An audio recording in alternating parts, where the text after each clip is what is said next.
Hola, vamos a continuar ahora, terminamos la clase de capítulo de cabeza con órgano de los sentidos, la parte 2. Ya hicimos la clase anterior, región de la boca y región nasal. Hoy vamos a hablar sobre la región orbitaria, el ojo y sus anexos, y vamos a hablar de la región auditiva, el oído. Bien, la región orbitaria. La región orbitaria, ¿no?, es la región obviamente que contiene a los ojos, ¿no?, y sus anexos. En la región orbitaria se describen tres regiones. La región palpebral, es decir, los párpados, palpebral, referente a los párpados. El aparato lacrimal, el sistema de estructuras por donde va a producirse, va a circular y va a drenar las lágrimas. Y la cavidad orbitaria con el ojo y sus anexos. La región palpebral, los párpados. Cada párpado tiene de adelante hacia atrás una serie de capas. La anterior, la piel, sigue un tejido celular subcutáneo, luego sigue este músculo que lo vimos entre los músculos de la expresión facial, que es el músculo orbicular de los párpados. Detrás de él tenemos una membrana fibrosa que es el tabique orbitario y esta estructura cartilaginosa que es el denominado tarso, el esqueleto del párpado. Luego un sistema elevador del párpado y detrás una capa glandular. Y por último, la mucosa, la capita que cubre la cara posterior del párpado, es la conjuntiva. Esta conjuntiva va a cubrir la cara posterior del párpado, se va a reflejar y va a cubrir la cara anterior de la esclera. Muy bien, ahí están los párpados, ¿no? La inervación sensitiva de los párpados está a cargo de una serie de ramitas, como por ejemplo el nervio supraorbitario, el nervio supratroclear, el nervio infratroclear y el nervio lacrimal. Todos ellos son ramas del quinto uno, es decir, de la rama oftálmica del trigémino. Luego tenemos el nervio infraorbitario y el nervio cigomático facial, que va a inervar especialmente el párpado inferior, y son ramas del quinto 2, es decir, de la rama maxilar del trigémino. Aquí tenemos los párpados. Esta fotografía es para mostrarles que el tejido subcutáneo de los párpados tiene una capacidad especial de retener líquidos. Es por eso que a veces se forman los edemas palpebrales, ¿no? Especialmente en personas mayores, por ejemplo, con edema palpebral matutino, hay que pensar en algún problema, en algún grado de insuficiencia renal. Muy bien. Tenemos luego el músculo orbicular de los párpados, que es un músculo que lo hemos estudiado dentro del grupo de los músculos de la expresión facial, los músculos mímicos. La función de este músculo es cerrar, ocluir la hendidura palpebral, guiñar el ojo. Esa es la función del orbicular de los párpados. Es un músculo de la expresión facial, es inervado obviamente por el séptimo nervio craneal, y bueno, se describen en él tres porciones. La porción orbitaria, que está pegada sobre el hueso, la porción palpebral, que ocupa el párpado propiamente dicho, y el músculo, la porción lacrimal, que es un grupito de fibras que se separa y forman lo que se llama el músculo de Horner. Ya vamos a ver eso en un momento. Bien, el tabique orbitario. Detrás del orbicular de los párpados es esta membrana, el tabique orbitario, en la cual se va a insertar esta estructura fibrocartilaginosa, que es el denominado tarso, ¿no?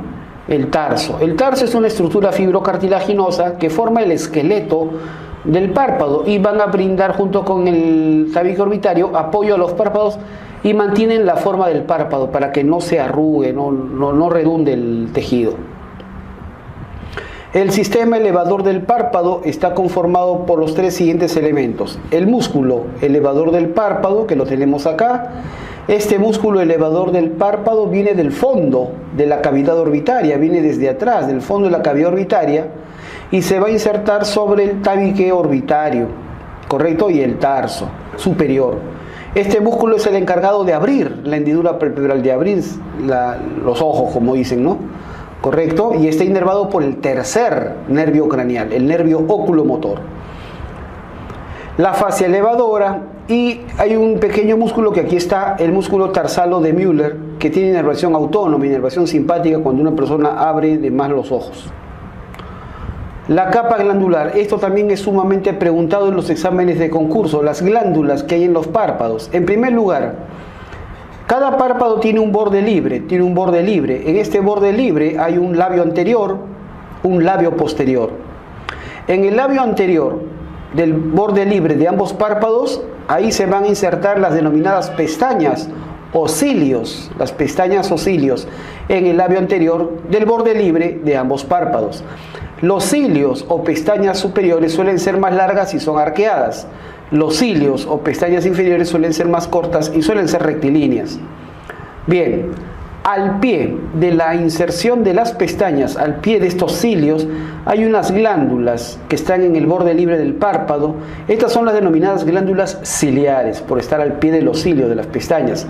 Y son de dos tipos: las glándulas sebáceas, denominadas glándulas de 6, sebáceas, 6, no es difícil recordar eso, y las sudoríparas de mol, ¿correcto? Entonces, al pie de las pestañas tenemos estas glándulas. Las glándulas sebáceas y sudoríparas, que en conjunto, o de 6 y mol respectivamente, que en conjunto le llamamos glándulas ciliares. Luego, dentro del párpado, dentro del espesor del párpado, específicamente parte de ellas en el espesor del tarso, ¿se acuerdan? Hay un grupo de glándulas, esas son las denominadas glándulas tarsales, o glándulas de meibomio, Estas glándulas están agrupadas en el interior del párpado, algunas de ellas dentro del tarso, y forman un conducto común. Todas ellas se reúnen y forman un solo conducto, el conducto común, que va a desembocar cerca al labio posterior del borde libre. Pero las glándulas se encuentran en el interior del párpado. Esas son las glándulas tarsales o de meibomio. ¿Qué producen estas glándulas tarsales o de meibomio? Producen la capa lipídica, una capa lipídica que forma parte de la película lacrimal. Vamos a ver en un momento eso. Bien, aquí tenemos el famoso orzuelo. El orzuelo, ¿por qué se produce? El orzuelo se produce por infección especialmente o más frecuentemente de las glándulas ciliares, las glándulas de 6 y mol. Esa es la causa más frecuente del orzuelo, y una inflamación infecciosa del borde libre, que llega al borde libre de los párpados.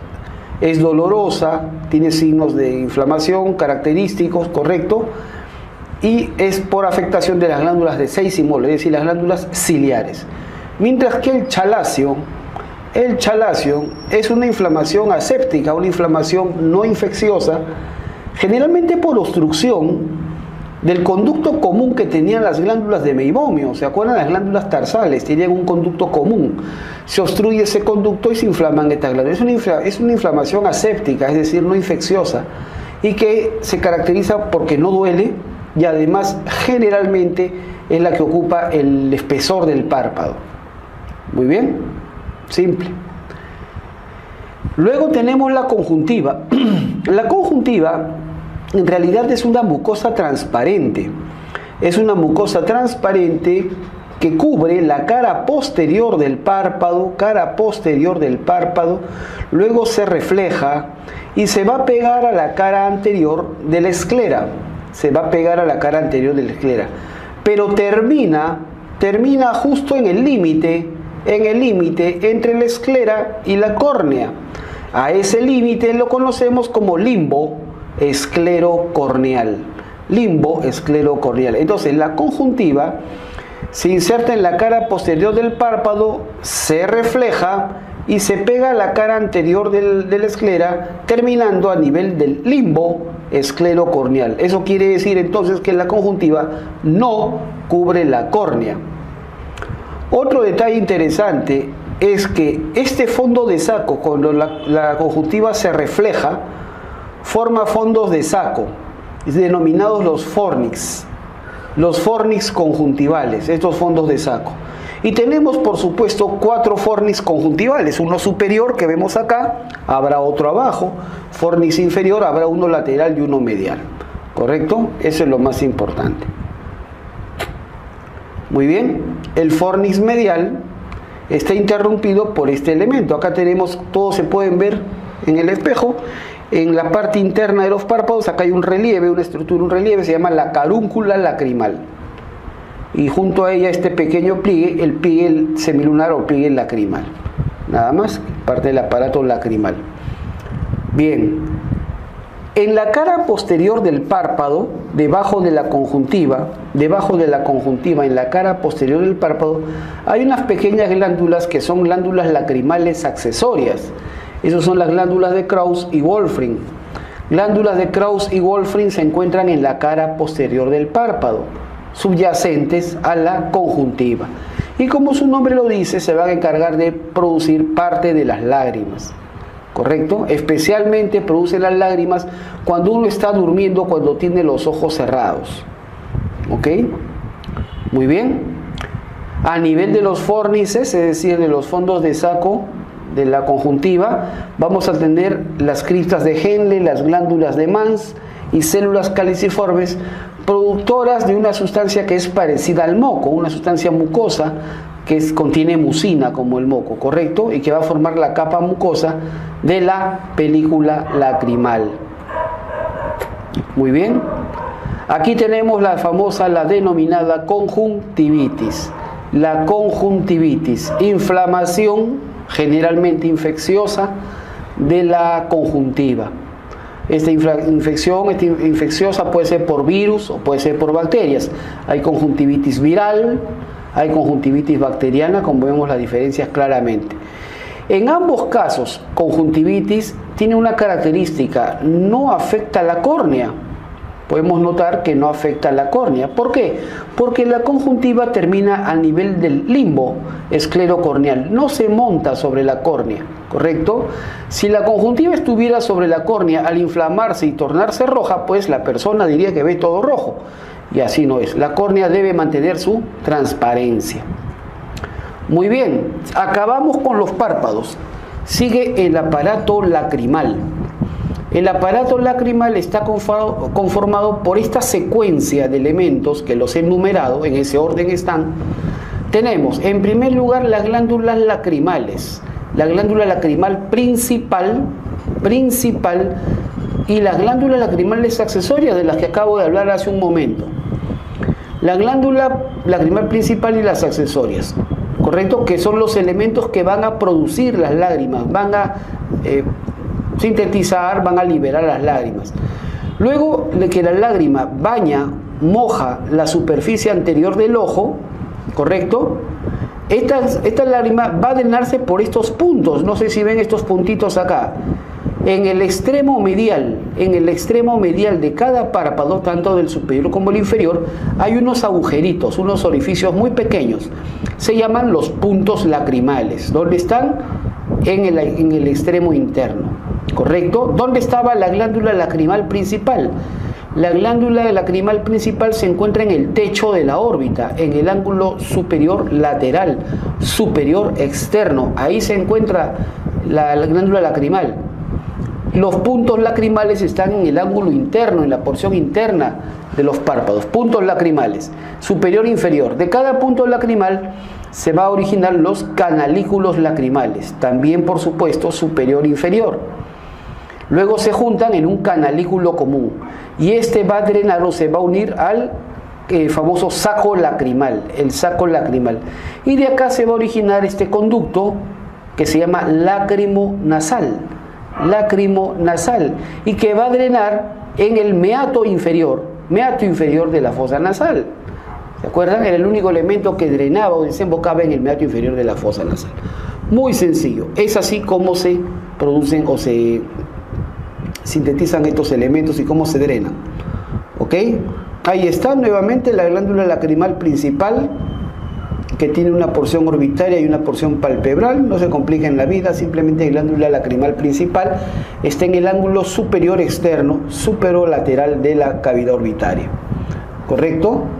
Las glándulas lacrimales accesorias de Krauss y Wolfring se encuentran en la cara posterior del párpado, debajo de la conjuntiva. ¿Correcto? Muy bien. Y estos van a terminar en los puntos lacrimales, que están en el extremo interno de los párpados. Canalículo lacrimal superior e inferior, canalículo lacrimal común, conducto lacrimonasal y drena en el meato inferior. Perfecto. ¿Cómo es la inervación de la glándula lacrimal especialmente? La inervación obviamente es autónoma. Y cuando uno habla del sistema autónomo, habla pues de parasimpática y simpática. ¿Correcto? La inervación parasimpática es la que estimula la producción y la secreción de las lágrimas. La simpática más bien la inhibe, ¿correcto? ¿Cómo llega la inervación? Este es un esquema de la inervación parasimpática de la vía lacrimal. Tenemos nosotros acá, ¿correcto? Miren este nervio, el nervio petroso mayor, ¿correcto? Ahí lo he señalado. El nervio petroso mayor, rama del séptimo nervio craneal, rama del facial. Este nervio lleva información parasimpática. Y este nervio petroso mayor va a llegar, es integrante del famoso nervio del conducto pterigoideo. Nervio del conducto pterigoideo, clásicamente llamado nervio vidiano, ¿correcto? Y por medio de este nervio llegan las fibras del petroso mayor y van a hacer sinapsis en este ganglio, el ganglio pterigopalatino o ganglio de Meckel. Van a hacer sinapsis en este ganglio, de tal manera entonces que las fibras postganglionales, las que nacen del ganglio, van a trepar por este nervio que ven acá, por el quinto 2, que es la rama maxilar del trigémino, luego por el nervio cigomático y luego va a llegar al nervio lacrimal. El nervio lacrimal es del quinto 1 y disfrazado dentro de él llegan las fibras a la glándula lacrimal. Así es la inervación parasimpática. En conclusión, más sencillo, ¿quién es el responsable de la secreción de la estimulación de la producción de lágrimas? El séptimo nervio craneal, el facial, a través del nervio petroso mayor. Él es el responsable. Los demás son utilizados como vías, como vehículo nada más. Muy bien. Delante de la córnea, la córnea no puede estar seca porque se lesiona. Entonces, delante de la córnea hay una capa que se denomina, un conjunto de elementos que forman la película lacrimal. Esta es la denominada película lacrimal. Esta película lacrimal tiene 3 capas. De adelante hacia atrás, la capa más anterior, más superficial, es la capa lipídica. Luego tenemos la capa acuosa y por último la capa de mucina, es decir, de moco. La capa lipídica tiene como función impedir que la lágrima se evapore muy rápido y la producen las glándulas de meibomio, las glándulas tarsales o de meibomio. La capa acuosa, que es la principal capa de la película lacrimal, tiene como función pues limpiar, igualar irregularidades en la superficie y la producen las glándulas lacrimales, tanto la principal como las accesorias. Y por último, la capa de mucina, que estabiliza la película lacrimal con su consistencia gelatinosa, es producido por las células que estaban en los fornix, en los fondos de saco de la conjuntiva, células calciformes de la conjuntiva. Muy bien, así está formado. La lágrima baña el párpado, se drena por los puntos lacrimales, los canalículos lacrimales, el canalículo común, el conducto lacrimonasal. Y este conducto lacrimonasal que desciende, ¿correcto?, en su tercio inferior presenta unos pliegues denominados válvulas de Hassner y va a drenar en el meato inferior de la fosa nasal. Perfecto, nada más. Y hemos terminado el aparato lacrimal. Hablemos ahora en sí propiamente de la cavidad orbitaria. La cavidad orbitaria son 2 cavidades óseas que comunican la cara con el cráneo. Cada una tiene forma de una pirámide cuadrangular, pero es una pirámide echada. El vértice está atrás, al fondo, está atrás, arriba y hacia adentro, ¿correcto? Está a nivel de este agujerito que ven al fondo, el conducto óptico, a nivel del conducto óptico, a ese nivel está el vértice. Y la base es todo este reborde que vemos acá, el reborde orbitario. Esta es la base. 4 paredes, una pared superior o techo, una pared inferior o piso, una pared lateral, una pared medial. El vértice está a nivel del conducto óptico que permite el paso por acá entra el nervio óptico, ¿no?, y la arteria oftálmica. Muy bien, ahí es el conducto óptico, agujero óptico. La cavidad orbitaria está formada por 7 huesos, aquí están descritos: el frontal, la porción supraorbitaria del frontal, el cigomático o malar, el esfenoides pintado de amarillo acá, ala menor, ala mayor, el maxilar, la porción orbitaria del maxilar, el unguis o lacrimal, el etmoides por esta lámina que es la famosa lámina papirácea, papirácea, también dicen lámina orbitaria del etmoide simplemente. Y por último este cachito que vemos acá que lo forma el palatino. El palatino también tiene su apófisis orbitaria. Y esta cavidad orbitaria tiene 4 paredes, ¿no? Superior, inferior, lateral, medial. Muy bien, la pared superior o techo formada por la porción supraorbitaria del frontal y el ala menor del esfenoides. ¿Correcto? Cerca acá al reborde orbitario presenta 2 fosas. La fosa lacrimal, que está en el ángulo superoexterno para la glándula lacrimal, y la fosa troclear en el ángulo superointerno para la tróclea, que es un ojal fibroso, de donde va a colgarse el músculo oblicuo superior o oblicuo mayor. La pared lateral o temporal formada por los huesos cigomáticos, la apófisis frontal, el efenoides, el ala mayor, y un pedacito del frontal, ¿no? La apófisis lateral, ahí lo tenemos. Muy bien, se observan en esta pared lateral la fisura orbitaria superior, o clásicamente llamada hendidura esfenoidal. ¿Correcto? Y la fisura orbitaria inferior, o clásicamente llamada hendidura esfenomaxilar. Muy bien, ahí está el esfenoidal, la hendidura esfenomaxilar. Perfecto. La fisura orbitaria superior, es decir, la hendidura esfenoidal, permite el paso de todos estos elementos. Del tercer nervio craneal, del cuarto nervio, el quinto 1, el sexto y las 2 venas oftálmicas, superior e inferior, pasan por acá, por esta hendidura. Y la fisura orbitaria inferior o hendidura esfenomaxilar permite el paso del van infraorbitario. Muy bien. El piso, la pared inferior formada por la apófisis orbitaria del maxilar principalmente y la apófisis maxilar del cigomático. Y un pedacito acá el famoso palatino, la apófisis orbitaria del palatino. Se observa en este piso un surco, el surco infraorbitario, que luego se va a sumergir para terminar acá, en la cara, debajo del reborde orbitario, el agujero infraorbitario. Por todo esto recorre el van del mismo nombre, el van infraorbitario. Muy bien, la pared medial, a ver, vamos por partes acá. La pared inferior, el piso de la cavidad orbitaria es importante porque separa la cavidad orbitaria del seno paranasal más grande que hay, que es el seno maxilar. El seno maxilar está separado nomás de la cavidad orbitaria por el piso de esta, ¿correcto? Por eso que cuando hay un traumatismo ocular con fractura del piso de la cavidad orbitaria, va a haber sin duda atrapamiento entre los huesos de los músculos de la parte inferior del ojo, pero también puede haber una diseminación infecciosa del seno paranasal hacia la cavidad orbitaria.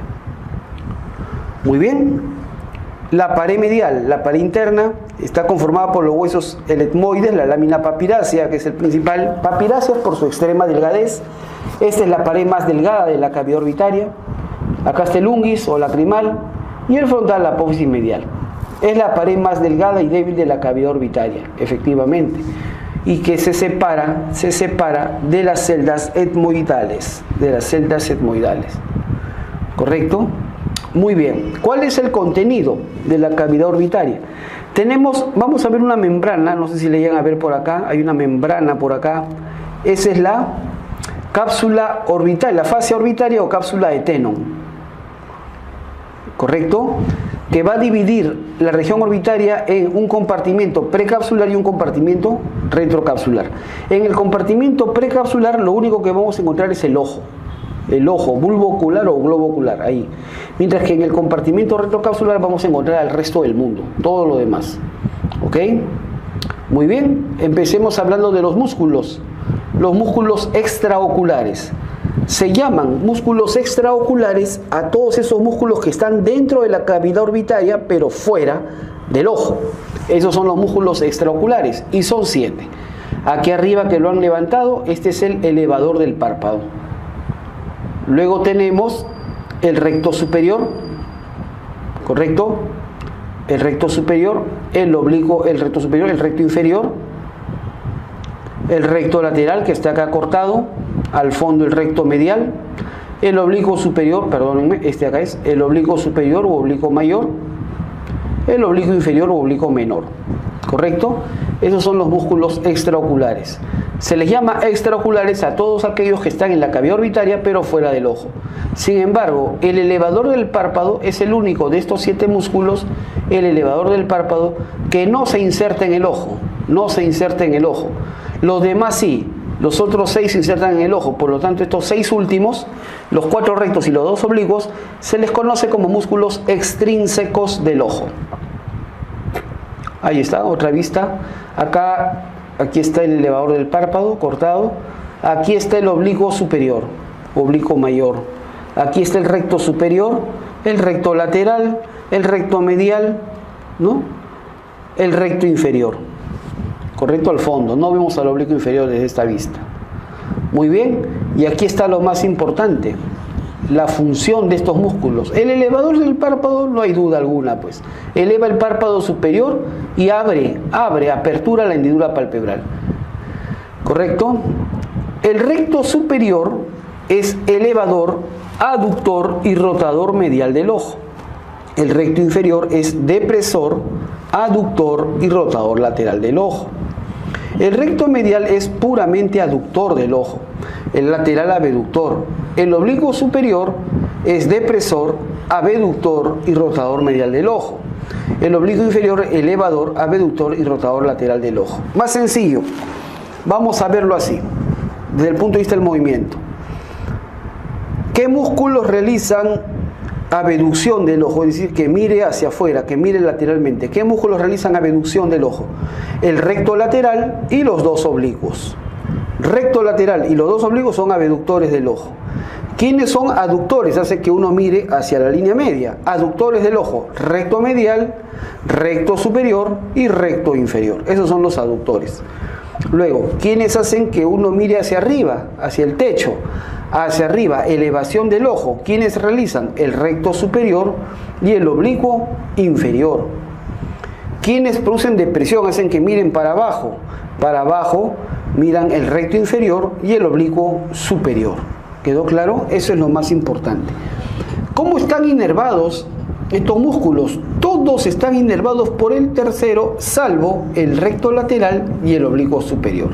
Es decir, de los 7 extraoculares, 5 están inervados por el tercer nervio craneal. Los únicos que no están inervados son el recto lateral, que está inervado por el sexto nervio craneal, y el oblicuo superior o mayor por el cuarto nervio craneal. Acá lo tenemos en gráfico, lo que acabo de decir en gráfico, ahí está. ¿Qué músculos se levantan? Levantan la mirada, llevan hacia arriba la mirada. Elevación, el oblicuo menor con el recto superior. ¿Quiénes producen depresión? El oblicuo mayor con el recto inferior.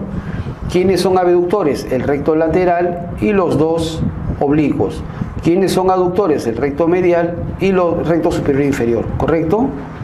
¿Quiénes hacen rotación medial? Rotación medial hacen el recto superior y el oblicuo mayor. ¿Quiénes hacen rotación lateral? El oblicuo menor con el recto inferior. Bastante clarito. Muy bien. Dentro de la cavidad orbitaria, en el fondo de la cavidad orbitaria, voy a ver un tendón que tiene forma de un anillo, de un círculo. Ese es el denominado anillo tendinoso de los rectos. Anillo tendinoso de los rectos o anillo de Zinc. Es un tendón en forma anular, es decir, en forma de un anillo, que permite la inserción de los 4 músculos rectos y se localiza delante del conducto óptico y la hendidura esfenoidal. O sea, es decir, estaría a este nivel. Ese es el tendón llamado el anillo de Zinc, delante del conducto óptico y de parte de la hendidura esfenoidal. Entonces, en este esquema podemos ver qué elementos pasan a través de este anillo o por fuera de él. Lateralmente al anillo de Zinc pasan la rama lacrimal, la rama frontal del quinto 1, pasa la vena oftálmica superior y pasa el cuarto nervio craneal, el troquear. Por el anillo de Zinc, ¿quién pasa? El nervio óptico, ¿no? La arteria oftálmica, que han pasado por el conducto óptico, pasa las 2 ramas del tercero, el tercer nervio craneal, la rama nasociliar del quinto 1 y el sexto nervio craneal.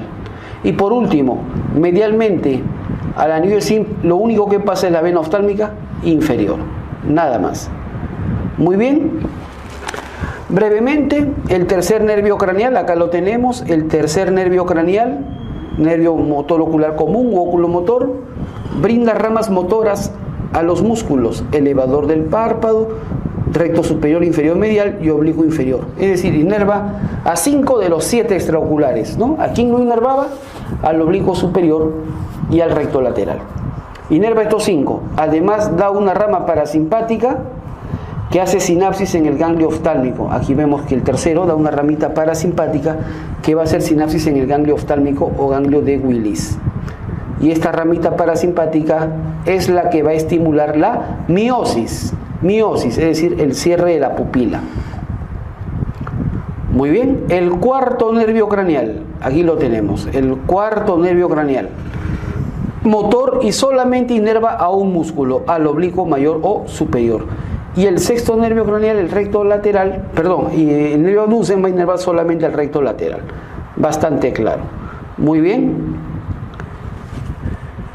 Ya está. Luego tenemos el quinto 1, la rama oftálmica del trigémino, que es la primera rama del ganglio semilunar de Gasser, sensitivo. Su primera rama es el nervio meningio, que va a regresar, ¿correcto? Luego se divide en 3 ramas, la rama lacrimal, la rama frontal y la rama nasociliar, ¿no? Que emergen del cráneo por la hendidura esfenoidal. Muy bien. El nervio lacrimal, sensitivo, va a dar sensibilidad a la cápsula que envuelve a la glándula lacrimal. Sin embargo, también conduce fibras parasimpáticas que venían del ganglio etérico palatino para la secreción lacrimal de esta glándula. ¿Correcto? Muy bien, ahí está, nuevamente, esto ya lo hemos estudiado, ¿no? El nervio frontal sensitivo se divide en un supraorbitario, este delgadito, y un supratroclear, ¿no? El nervio nasociliar, aquí lo tenemos, que da una serie de ramas, como la rama ganglionar, los nervios ciliares largos, etmoidal posterior o anterior, que aquí lo vemos, e infratroclear. ¿Correcto? El famoso ganglio, acá está, el ganglio oftálmico o ganglio de Willis, posee neuronas parasimpáticas. En él hace sinapsis la rama parasimpática del tercer nervio craneal y funciona como un intermediario para la inervación de fibras circulares del iris, mióticas, las que hacen miosis. Muy bien. El nervio óptico, aquí está el nervio óptico, ¿correcto? Es el nervio craneal con mayor cantidad de fibras, de 1 a 1,2 millones de fibras. En su interior recorre la arteria y la vena central de la retina. La arteria oftálmica. La arteria oftálmica es la primera rama intracraneal de la carótida interna. La carótida interna, una vez que ya se sitúa netamente en la cavidad craneana, la primera rama que suelta es la oftálmica. ¿Y qué pasa con el nervio óptico por el conducto óptico? Esta arteria oftálmica usualmente da 11 ramas, 9 colaterales y 2 terminales, ¿no? Ahí está la carótida interna. La arteria oftálmica naciendo, ¿correcto? ¿Cuáles son las ramas que da? La primera rama de la oftálmica es esta ramita que es la arteria central de la retina. Luego suelta la rama lacrimal. Luego la primera y segunda ciliar posterior cortas, ¿no? Luego suelta la supraorbitaria, lo vemos acá, la supraorbitaria. Luego las etmoidales, posterior, anterior, ¿no? Luego las palpebrales, superior, inferior, medial, la supratroclear y la rama terminal, o las dos últimas son las ramas terminales, la supratroclear y la dorsal de la nariz, ¿no? Sí, perfecto. Las venas oftálmicas son 2, superior e inferior, ambos entran al cráneo por la hendidura esfenoidal, ¿no? Y drenan, las venas oftálmicas drenan en el seno cavernoso. Esta es pregunta clásica. Las venas oftálmicas drenan, desembocan en el seno cavernoso. Muy bien. La vena oftálmica superior se une por delante con la vena angular que da origen a la vena facial, y la vena oftálmica inferior se une por delante con la vena facial, ¿no? Y por debajo con el plexo venoso pterigoideo. Esto es importante para entender la diseminación de algunas infecciones que van por vía venosa. Muy bien, hablemos ahora plenamente del ojo, el globo o bulbo ocular. El bulbo ocular o globo ocular, de lo comúnmente denominado ojo, órgano par de la visión, ¿correcto? Órgano par de la visión, ocupa el tercio anterior de la cavidad orbitaria, está delante de la cápsula de Tenon, compartimento precapsular.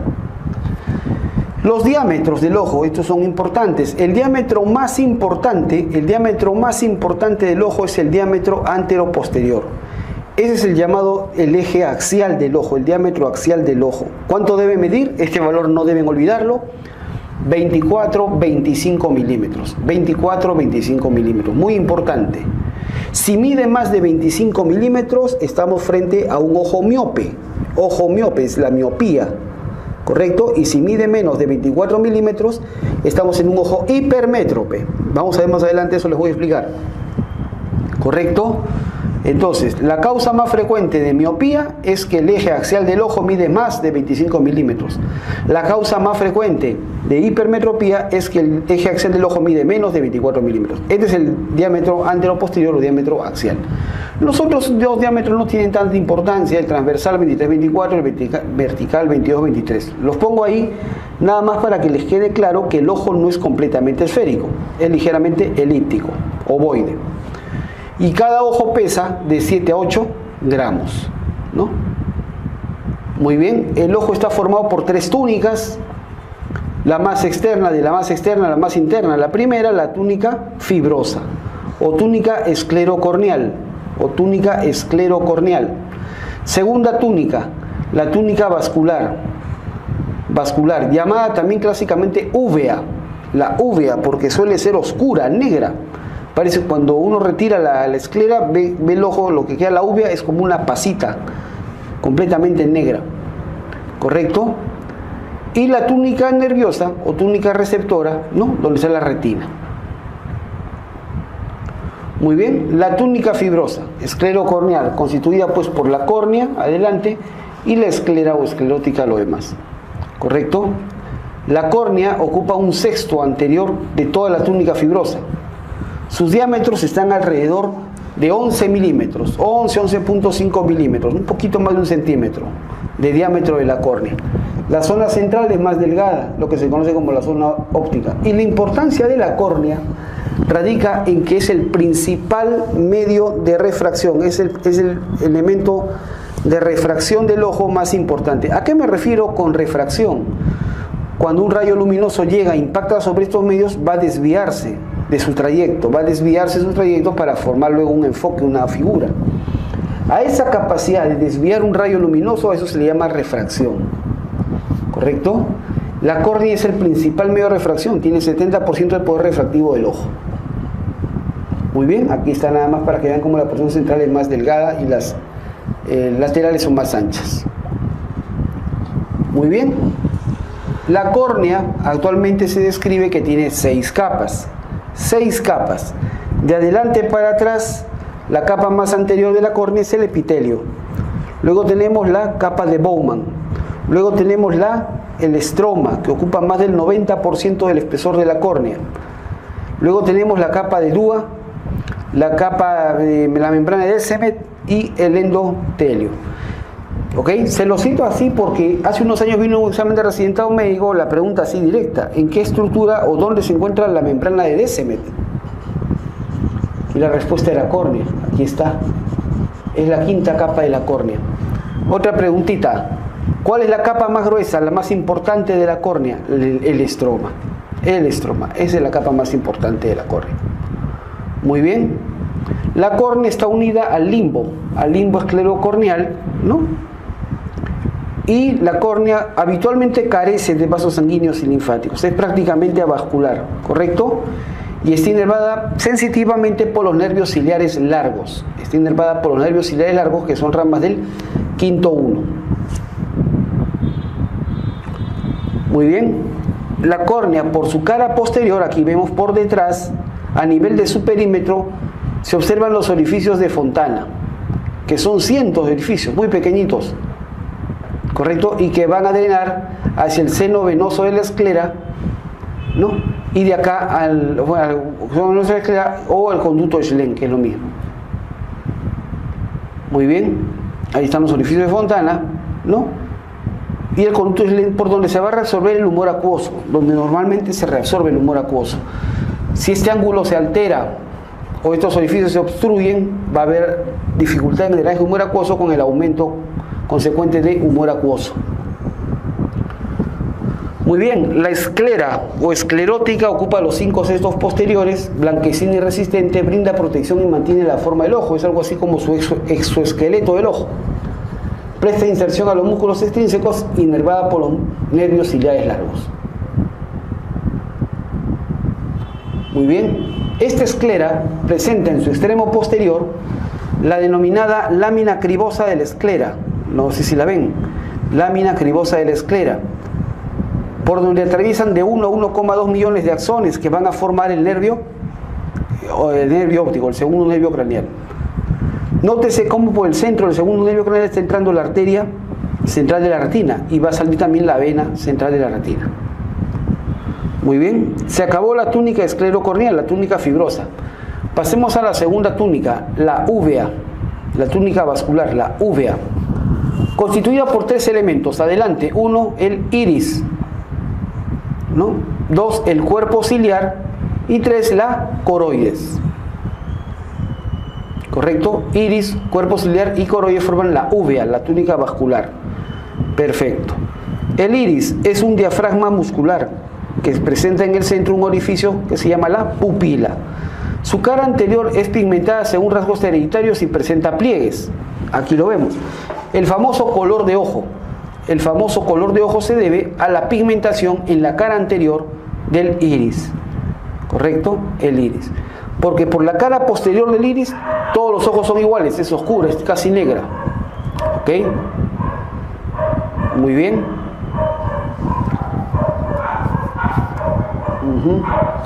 Bien. Ahí está el iris que presenta unos pliegues, los pliegues iridianos. Muy bien. En la cara anterior del iris, junto con la córnea, forman un ángulo, el ángulo iridocorneal. Ángulo iridocorneal o ángulo camerular de Fontana, así se llama. Ángulo entre la córnea y la cara anterior del iris, ángulo iridocorneal o ángulo camerular de Fontana, cuya medida habitual está entre 21 y 27 grados. Es muy importante este ángulo porque a este nivel drena el humor acuoso por los orificios de Fontana. Por eso es que cuando este humor acuoso no drena y se aumenta la presión, ¿no?, o se acumula, aumenta la presión en el ojo. Eso es característico de una enfermedad como el glaucoma. ¿Correcto? Como el glaucoma. Entonces, hay aumento de presión intraocular. Hay 2 tipos de glaucoma, ya lo van a ver en oftalmología. El glaucoma de ángulo cerrado, glaucoma de ángulo abierto. ¿Ok? Muy bien. Bien, el iris tiene 2 tipos de fibra. Es un diafragma muscular que en el centro tiene un hueco que es la pupila. ¿Correcto? El iris tiene 2 tipos de fibras musculares. 2 tipos de fibras musculares. Todas ellas son lisas, es decir, involuntarias, de inervación autónoma. Las fibras circulares y las fibras radiadas. Las fibras circulares lo que hacen es disminuir el tamaño de la pupila y eso se llama miosis. Y las fibras radiales o radiadas lo que hacen es aumentar el tamaño de la pupila y eso se llama midriasis. ¿Correcto? Muy bien. ¿Cómo está inervado el iris? Recibe inervación de los nervios ciliares largos y ciliares cortos. Nada más. Muy bien. El cuerpo ciliar, aquí está el famoso cuerpo ciliar que está conformado por 2 elementos, el proceso ciliar y el músculo ciliar. El proceso ciliar son estas formaciones que vemos acá, ¿correcto? Encargadas de la producción del humor acuoso. Entonces, en el proceso ciliar se produce el humor acuoso a una velocidad de 2,5 microlitros por minuto. ¿Correcto? Ahí están los procesos ciliares. Perfecto.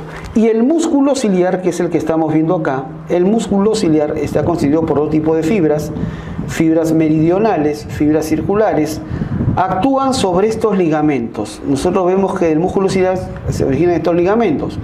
Estos son los ligamentos suspensorios del cristalino. Este es el cristalino.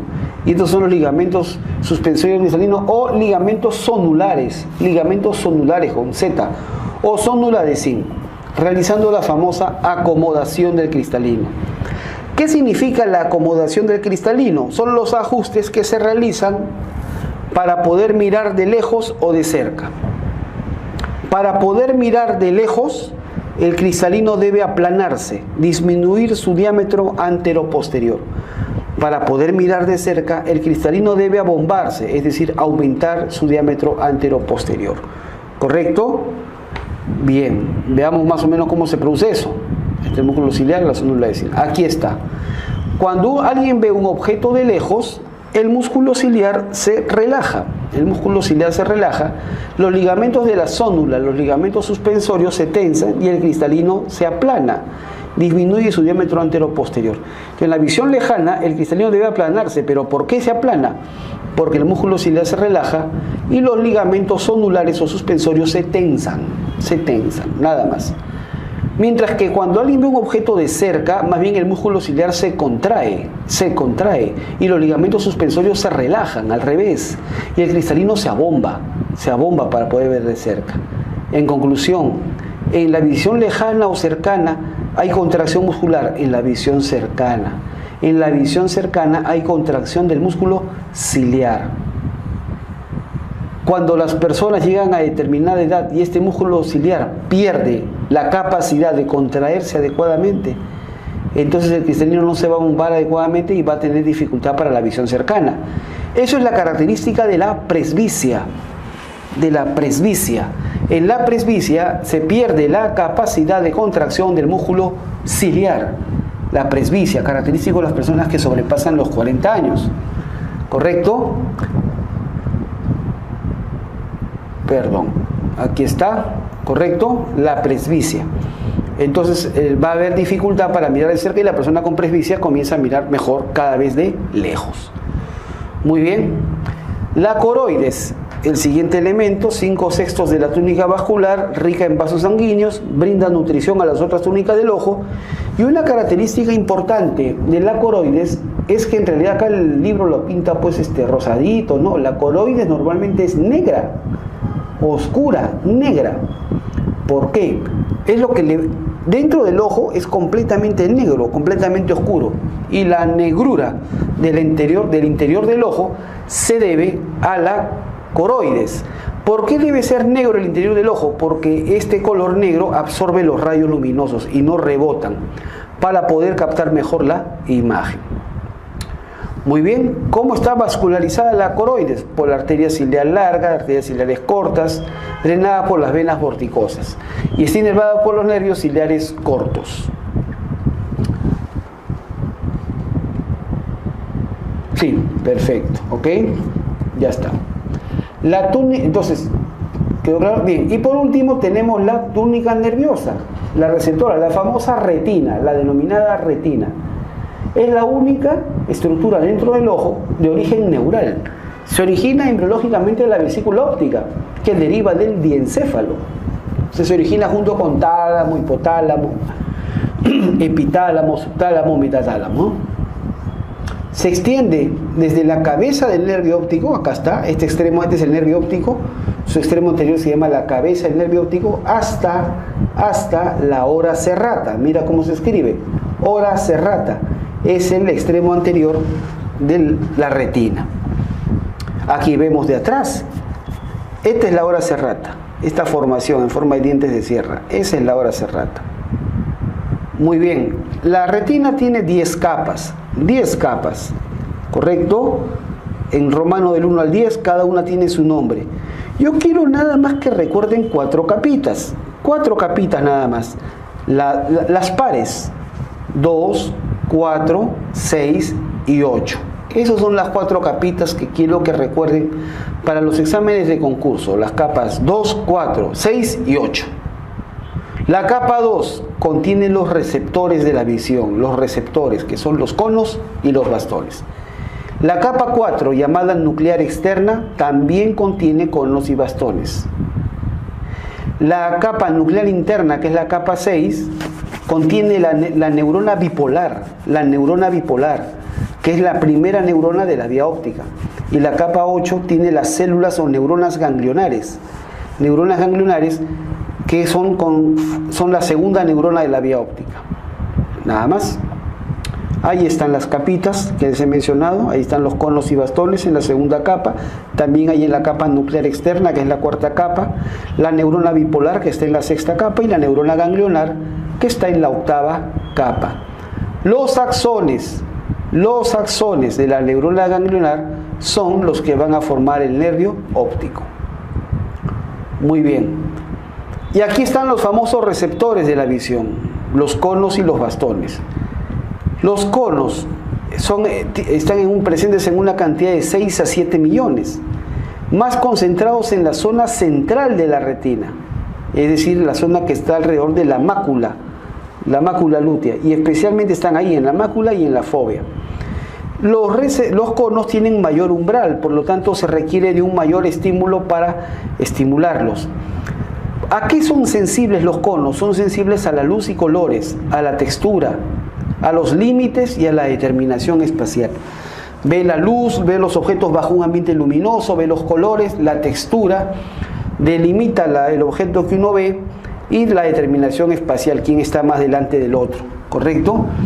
Mientras que los bastones, miren, ve, son 120 millones, los conos eran de 6 a 7, es decir, prácticamente hay 20 veces más de bastones con respecto de conos, y están distribuidos en toda la retina pero ausentes en la fóvea.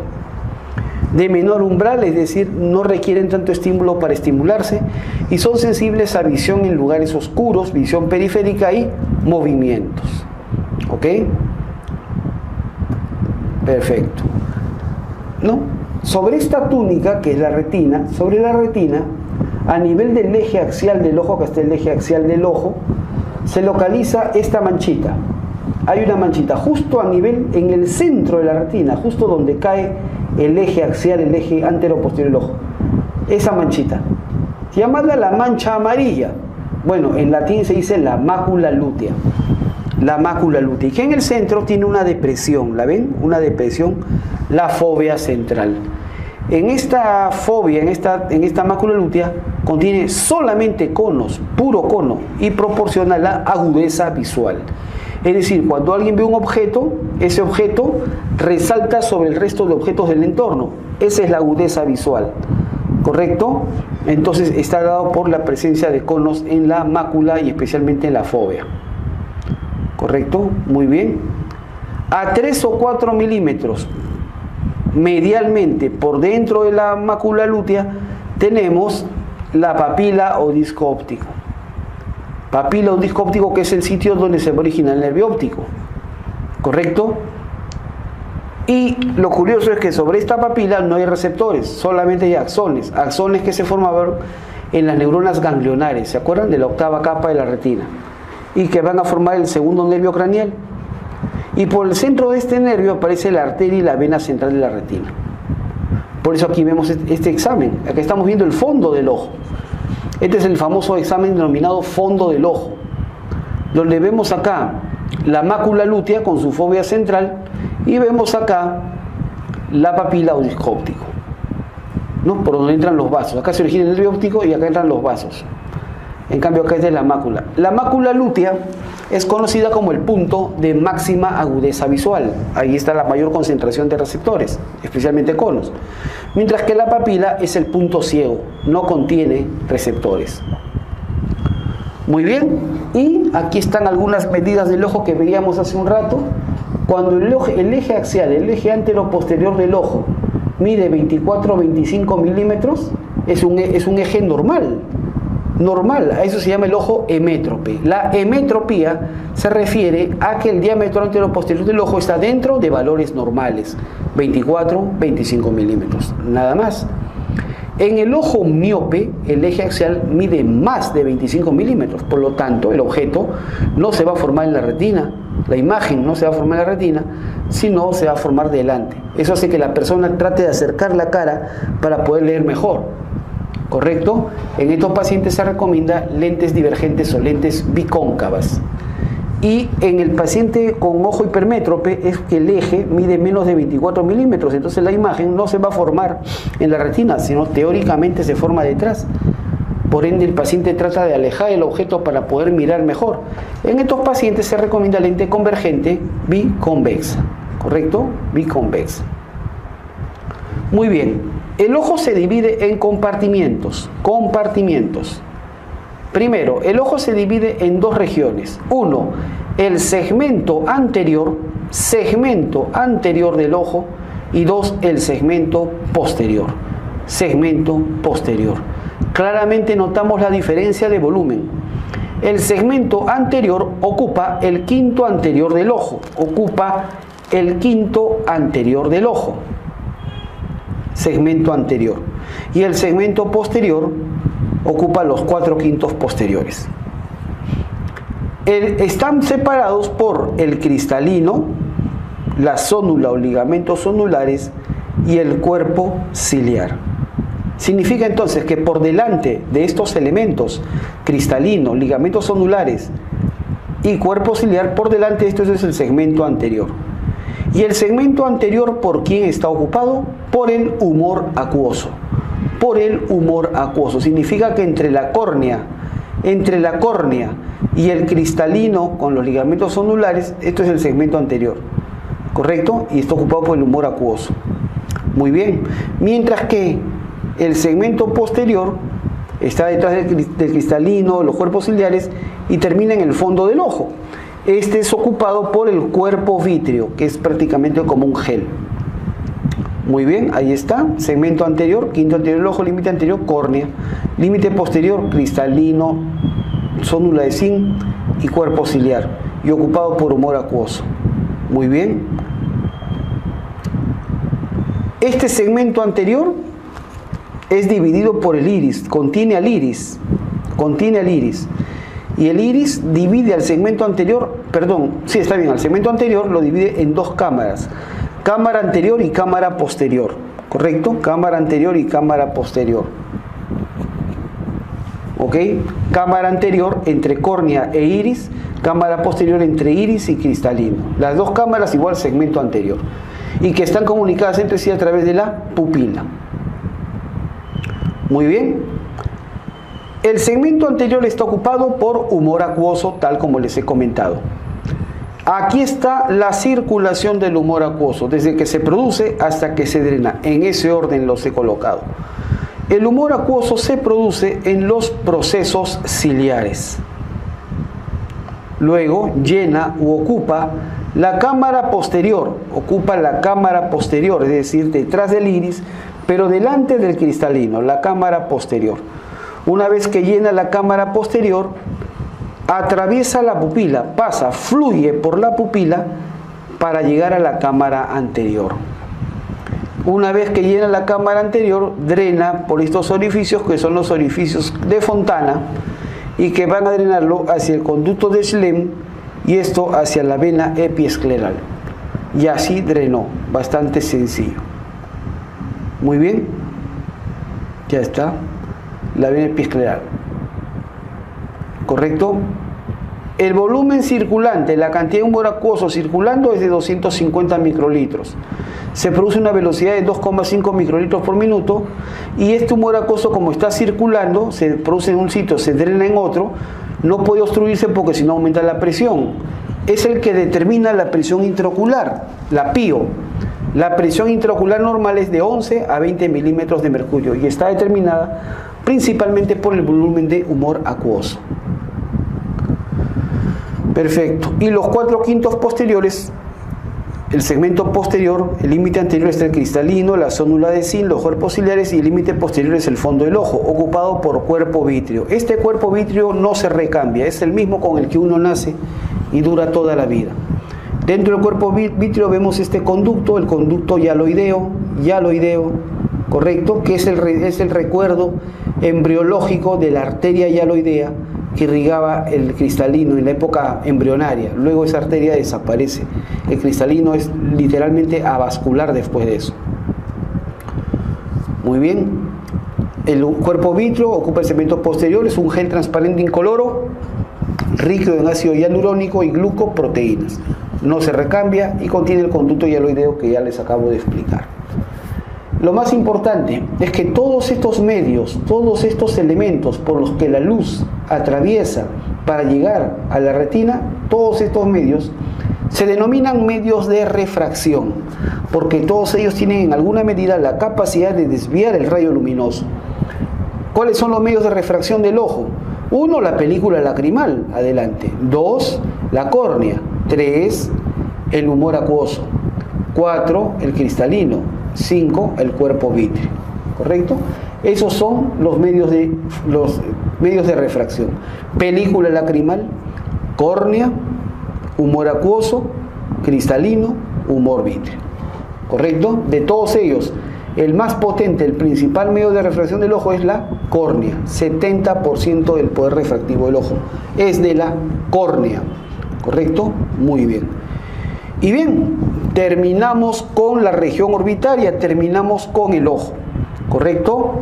Hablemos ahora de la región del oído. Región del oído. Muy bien. La región del oído es la región que contiene a los órganos que van a participar en la audición, en la escucha y en el equilibrio. ¿Correcto? En la región del oído se describen a su vez tres regiones: el oído externo, el oído medio y el oído interno.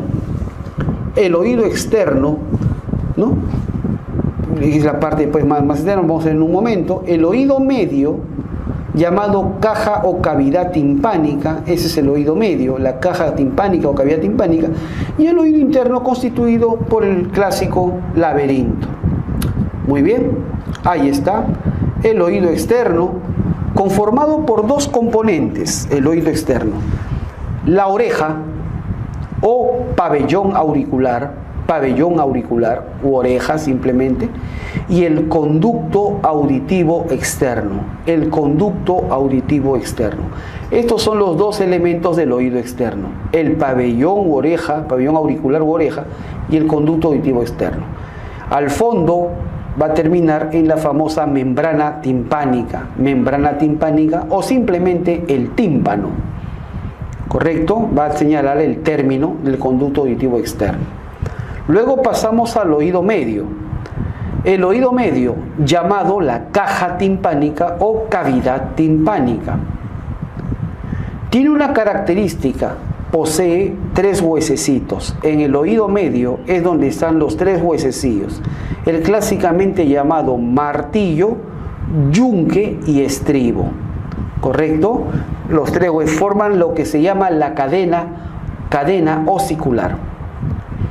Hay algo en común entre el oído externo y el oído medio, y es que ambos, la atmósfera de ambos es de aire. Los dos contienen aire, los dos están llenos de aire. El oído externo, no hay duda, ¿no?, se comunica por el exterior pues con el meato auditivo externo. Por acá entra aire, entra y sale aire. ¿Correcto?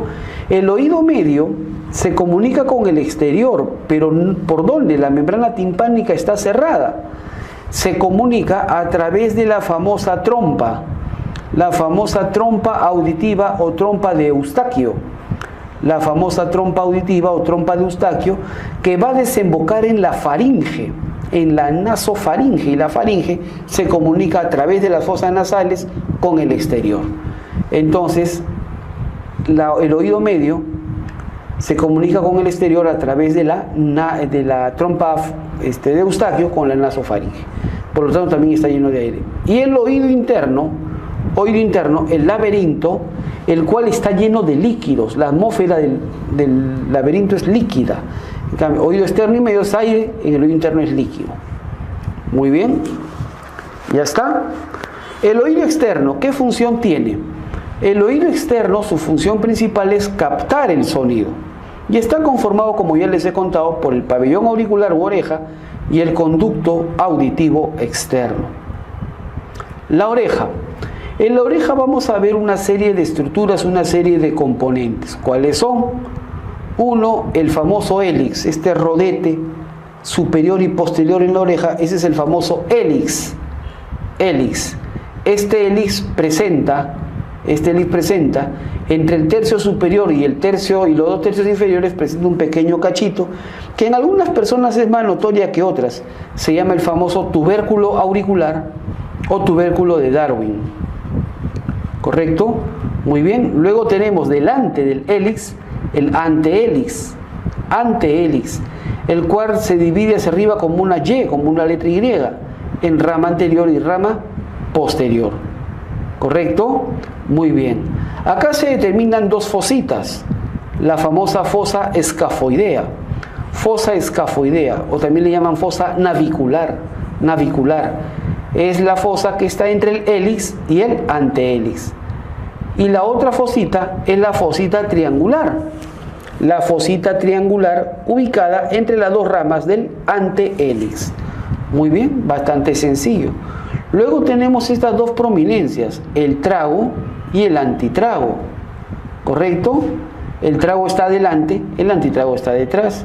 Y luego esta famosa cavidad, la concha acústica. La concha acústica. Y abajo aquí, el lobulillo de la oreja, que es la zona que no tiene cartílago, ¿no?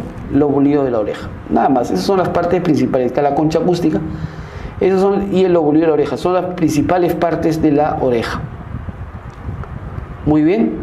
Esta es una vista superior de una cabeza vista de arriba, ¿no?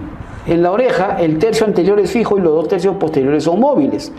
Y la oreja, junto con la cabeza, forma este ángulo, el ángulo céfalo-auricular. Ángulo céfalo-auricular. Mide más o menos qué tanto deben estar separadas las orejas de la cabeza. Si mide más de 30 grados, la oreja estará muy separada de la cabeza, es lo que clásicamente se conoce como orejas en asa, cuando el ángulo céfalo-auricular es mayor de 30 grados. Si este ángulo es menor de 10 grados, la oreja va a figurar muy pegada a la cabeza. ¿Ok? Muy bien, sobre la oreja se van a insertar tres músculos, los músculos auriculares, anterior, superior y posterior, que en el ser humano son músculos rudimentarios, nosotros no podemos movilizar la oreja. Y es parte de los músculos mímicos, están inervados por el séptimo nervio craneal, el facial. Muy bien, ¿cómo es la inervación sensitiva de la oreja? La inervación sensitiva del pabellón auricular. ¿Correcto? La principal rama sensitiva del pabellón auricular es este nervio, el nervio auricular mayor. Auricular mayor, rama del plexo cervical superficial, viene de la raíz C2, C3. Luego el nervio auriculotemporal, que es este de acá, rama del quinto 3, él da sensibilidad solamente al tercio superior de la oreja. Y el nervio facial, que da sensibilidad a la concha acústica. Ahí está el auricular mayor, que viene del plexo cervical superficial, raíces C2, C3, el nervio auriculotemporal, que viene del quinto 3, y bueno, acá sí se ve mejor.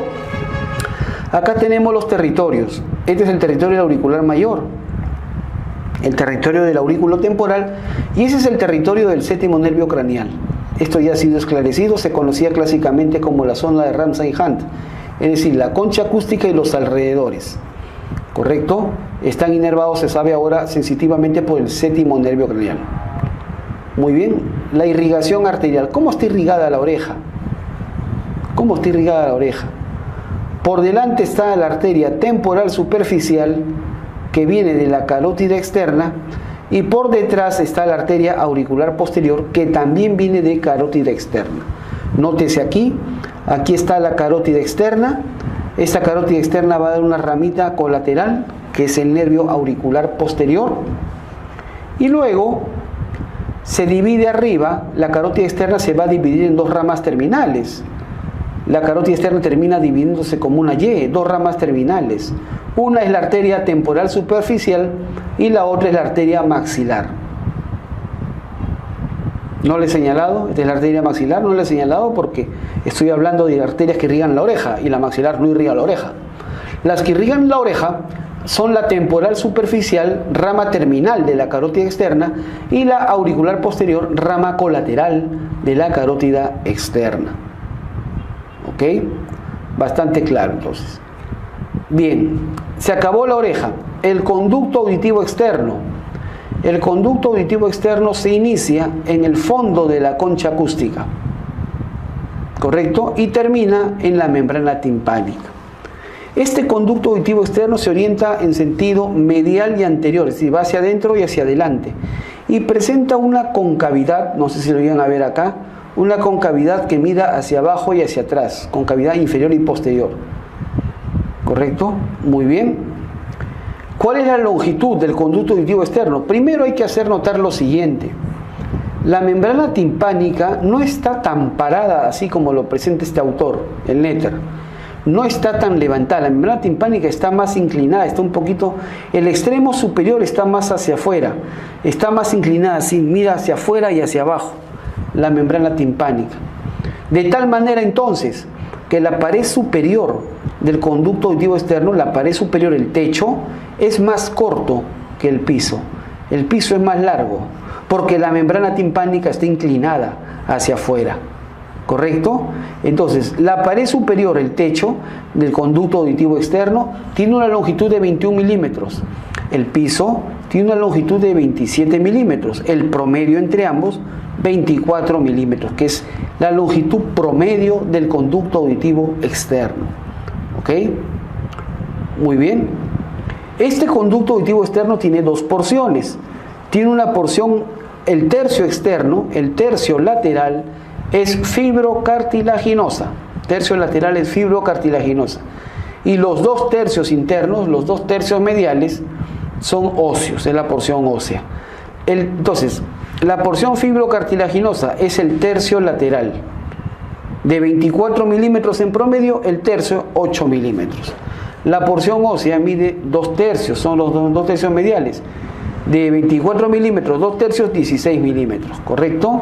Medial. El diámetro, el calibre del conducto auditivo externo varía desde 9 hasta 4,6. Es 9 al inicio y prácticamente al final. ¿Y dónde es 4,6? ¿Dónde es tan estrecho el conducto auditivo externo? En la unión de la porción cartilaginosa con la porción ósea. En la unión de la porción cartilaginosa con la porción ósea. Esa es la zona más estrecha del conducto auditivo externo y donde generalmente se atracan los cuerpos extraños. Entre el tercio externo y los dos tercios internos. ¿Correcto? Muy bien. Entonces ese es el denominado istmo. Istmo del conducto auditivo externo. ¿Ok? Bastante simple, ¿verdad? Bien. Luego tenemos la inervación sensitiva. ¿Cómo es la inervación sensitiva del conducto auditivo externo? Sabíamos que la oreja, acá estaba el nervio auricular mayor, él va a inervar solamente la oreja.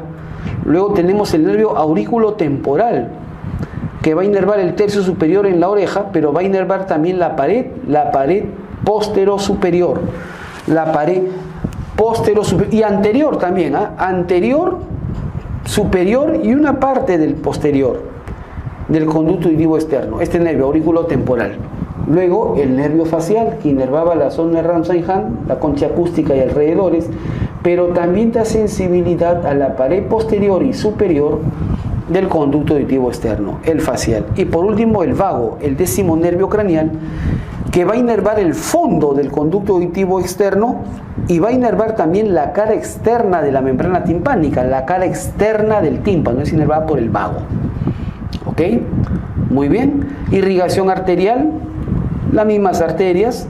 En este caso participa la temporal superficial, rama terminal de la carótida externa. Ahora va a participar la maxilar, también es rama terminal de la carótida externa.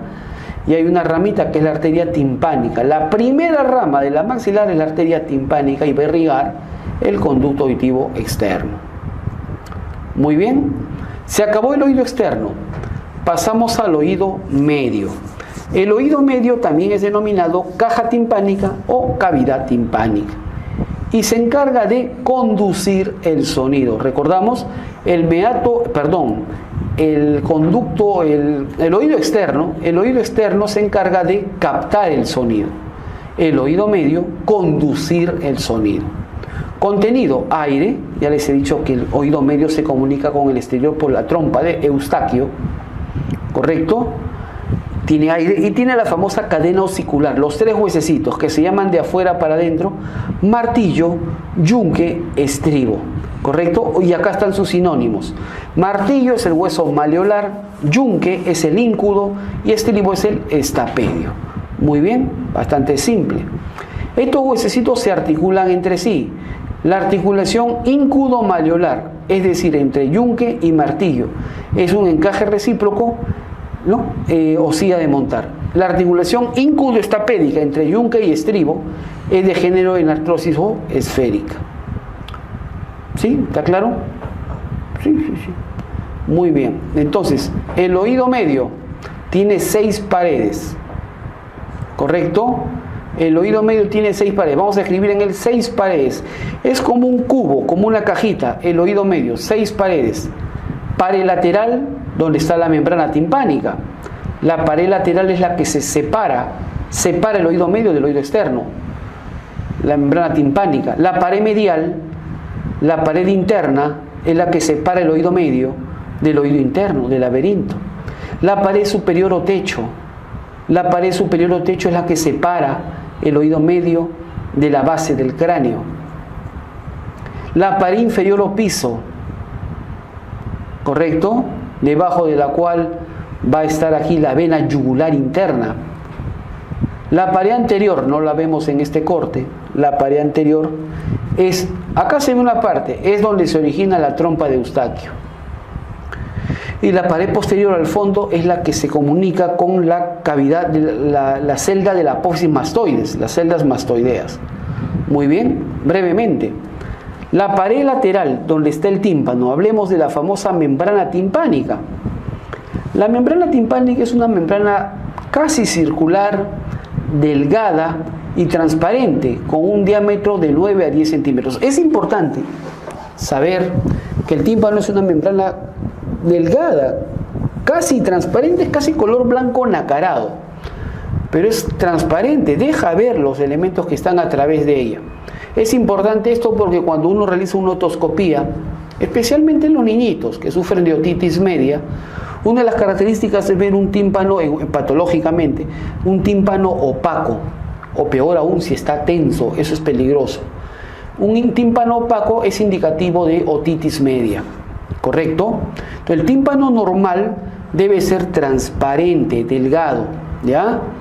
Y con un diámetro más o menos de casi 1 centímetro, 9-10 milímetros. Está inclinado. El tímpano nunca llega a levantarse completamente. En el embrión el tímpano está echado, es horizontal. En el feto, hasta casi recién nacido, está inclinado con respecto al piso del conducto auditivo externo, con respecto al piso forma un ángulo de 30-35 grados. Y en el adulto se levanta un poquito más, 40-45 grados, nada más, hasta ahí llega.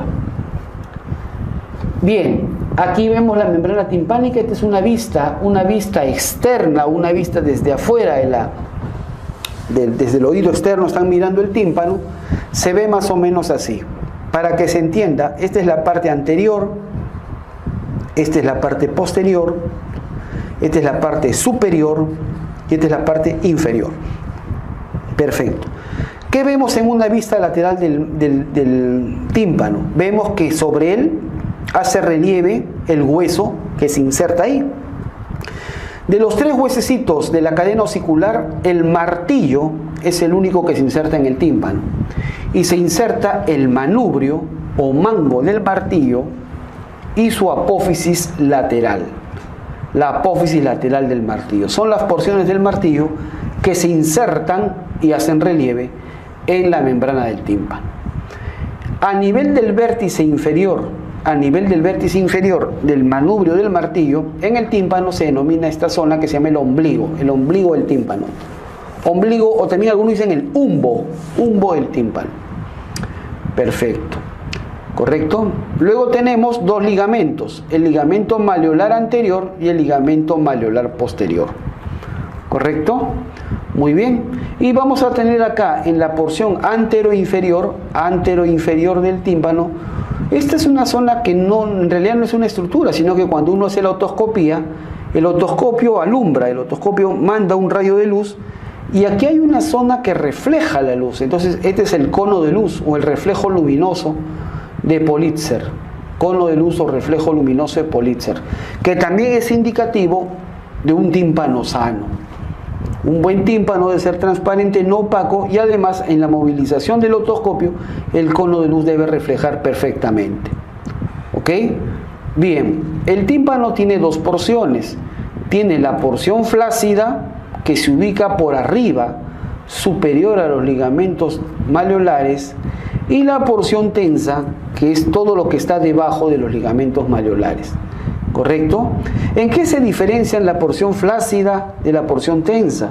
La porción flácida tiene solamente 2 capas, una capa externa o cutánea y por dentro una capa interna o mucosa.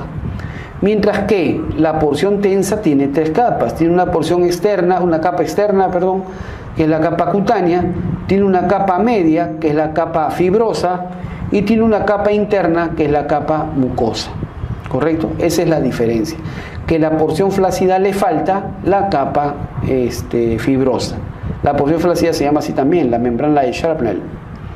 Muy bien.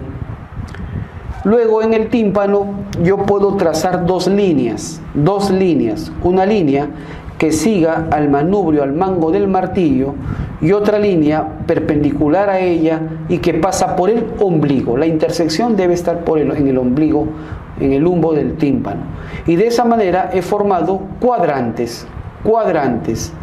En el tímpano se describen cuadrantes. Tengo el cuadrante antero-superior, el cuadrante póstero-superior, el cuadrante antero-inferior y el cuadrante póstero-inferior. ¿Correcto? Muy bien. Es importante saber qué elementos voy a encontrar en el tímpano o por dentro, a ese nivel que puedo encontrar. ¿Ok? Muy bien. A nivel del cuadrante antero-superior, yo voy a tener al fondo, adentro, no se ve acá, el músculo del martillo. ¿Correcto? Muy bien. Luego, en el cuadrante póstero-superior, voy a tener acá, se observa un poco acá por transparencia, se observa la rama larga del yunque. El estribo más adentro, el estribo. Ahora, entre la rama larga del yunque y el martillo, acá cruza un nervio, a esta altura, a este nivel cruza un nervio. El nervio cuerda del tímpano, rama del facial, rama del séptimo nervio, cruza por acá. Entonces, en este cuadrante póstero superior voy a encontrar la rama larga del yunque, el estribo y el nervio cuerda del tímpano. Muy bien, en el cuadrante antero inferior, ahí está el reflejo luminoso, el cono luminoso de Politzer. Y el cuadrante póstero inferior es el cuadrante libre. Y de tal manera que tiene una utilidad. A veces, cuando hay una otitis media severa, llena de secreción dentro o de pus o material purulento dentro del oído medio, y la membrana timpánica está opaca y sobre todo tensa, muy tensa, entonces es indicación para que el otorrinolaringólogo realice un pequeño corte en la membrana timpánica para poder ventilar, poder drenar, ¿no? Darle una vía de escape al oído medio. Ese corte en el tímpano se llama miringotomía o timpanostomía. Incluso algunas veces dejas un pequeño cortecito y dejas un pequeño tubito de drenaje para que vaya liberando todo ese material. ¿Correcto? Luego eso se va a cicatrizar. Pero la pregunta clásica es, ¿qué cuadrante del tímpano es el elegido para realizar una miringotomía o una timpanostomía? El cuadrante póstero inferior, es el cuadrante libre. Y también a veces hacen la pregunta, ¿cuál es el cuadrante contraindicado completamente para realizar una miringotomía? El cuadrante póstero superior, porque mira la cantidad de elementos que hay a ese nivel. ¿Ok? Muy bien. Y aquí está, precisamente sacado la membrana timpánica. Ahí está el manubrio del martillo, ahí está la apófisis lateral del martillo, el músculo del martillo, la rama larga del yunque, el estribo, y ahí está la cuerda del tímpano. ¿Se dan cuenta? El estribo y su músculo, ahí está el músculo del estribo y la cuerda del tímpano. ¿Ven? Muy bien, bastante clarito. Entonces aquí está, mira, ese es un tímpano normal, transparente, se ve al fondo. ¿Ven ustedes acá? Se ve, ahí está el nervio cuerda del tímpano. Acá al fondo es la rama larga del yunque. Este es el manubrio del martillo, la apófisis lateral del martillo. Aquí está la rama larga del yunque, acá está el nervio cuerda del tímpano. Y más al fondo está el estribo. Aquí está el reflejo luminoso de Politzer. ¿Ven? Miren cómo brilla. Reflejo luminoso, cono de luz de Politzer. La timpanostomía, la miringotomía se realiza a este nivel, cuadrante póstero inferior. Ahí está la miringotomía. Se ha hecho un cortecito, ¿ven? Para ventilar el oído medio. Muy bien. ¿Cómo es la inervación sensitiva del tímpano, de la membrana timpánica? Muy sencillo. Por la cara externa, el 10º nervio craneal, y por la cara interna, el 9º. 10 y 9, por la cara externa y por la cara interna, respectivamente. La irrigación arterial de la membrana timpánica a cargo de la arteria timpánica, que es la primera rama de la maxilar, y la maxilar es la rama terminal, una de las ramas terminales de la carótida externa. Y también la arteria estilomastoidea, que que es rama de carótida externa. Ellos irrigan a la membrana timpánica, nada más. La pared anterior, ahora sí, la pared anterior del oído medio, de la caja timpánica, presenta el orificio interno de la tuba faringotimpánica o trompa de Eustaquio, que va a comunicar el oído medio con la nasofaringe. Muy bien, aquí tenemos este esquemita que es bastante didáctico para que se entienda. Esta es la pared anterior, esta es la pared posterior, este es el techo, la pared superior, este es el piso, la pared inferior. Se ha retirado, se ha sacado la pared lateral, se ha sacado la membrana timpánica, desde ahí estamos mirando, y al fondo ahí ven la pared medial, la pared interna. Dibujito bastante didáctico, perfecto. ¿Estamos de acuerdo? Entonces, en la pared anterior, yo voy a tener esta pared anterior del oído medio, voy a ver que aquí está el orificio interno de la trompa faringotimpánica o trompa de Eustaquio, ¿correcto? Esta trompa de Eustaquio va de la pared anterior del oído medio de la caja timpánica a la pared lateral de la nasofaringe. Por lo tanto, y la nasofaringe se comunica con el exterior a través de las fosas nasales. ¿Para qué sirve la trompa faringotimpánica o trompa de Eustaquio? Para liberar presión, liberar la presión del oído medio. Para igualar la presión del oído medio con la presión atmosférica. ¿Me dejó entender? ¿Cómo así? Lo que pasa es que los constantes sonidos que impactan sobre la membrana timpánica, los constantes sonidos que hacen vibrar la membrana timpánica, generan aumento de presión dentro del oído medio, generan aumento de presión en la caja timpánica. Entonces se comienza a elevar la presión por encima de la atmosférica y eso genera dolor. Por eso la trompa de Eustaquio sirve para liberar esa presión. Sin embargo, también por la trompa de Eustaquio aprovechan gérmenes de la nasofaringe para introducirse, especialmente en los niños. ¿Por qué? Porque la trompa faringotimpánica en los niños, la trompa de Eustaquio en los niños, es más corta y es más horizontal. En el adulto es más larga y es más vertical. Entonces, los gérmenes en los niños entran con mayor facilidad a la caja timpánica, y por eso que una faringomidalitis que pasa a una faringitis pasa a una otitis media tranquilamente. ¿Correcto? Muy bien. Además, la pared anterior del oído medio se relaciona con esta arteria sumamente importante, la arteria carótida interna. La carótida interna. Entonces, la pared anterior, recordar dos cosas, se relaciona con la arteria carótida interna y con la trompa faringotimpánica de Eustaquio. Esta relación con la carótida interna es importante. ¿Por qué? Porque los pacientes, por ejemplo, que sufren de hipertensión arterial, cuando hacen su crisis hipertensiva, el flujo sanguíneo en la carótida aumenta, se distiende la carótida y por supuesto esto hace vibrar, hace sonar la caja timpánica, y por eso que el paciente con crisis de hipertensión arterial siente zumbido, siente que los oídos le suenan. ¿Ok? Muy bien, ya vimos la pared anterior. Ahora pasamos al otro lado, a la pared posterior. En la pared posterior lo más importante es este orificio. La entrada, o en latín, el aditus, al antromastoideo, el aditus ad antrum, la entrada al antromastoideo. Aquí detrás está la apófisis mastoides, y la mastoides no es maciza. La mastoides es hueca, tiene cavidades. Eso se llama las celdas mastoideas o antromastoideo. Entonces, se comunica. ¿Para qué sirve normalmente el antromastoideo? El antromastoideo sirve porque el sonido que se genera acá en el oído medio, el sonido también entra al antromastoideo y permite percibir la resonancia del sonido. Entonces, la comunicación del oído medio a través de su pared posterior con el antromastoideo es para percibir la resonancia de los sonidos. Sin embargo, también por supuesto esto puede ser peligroso en caso de que, por ejemplo, haya una otitis media instalada bastante severa con acumulación de secreciones y de pus.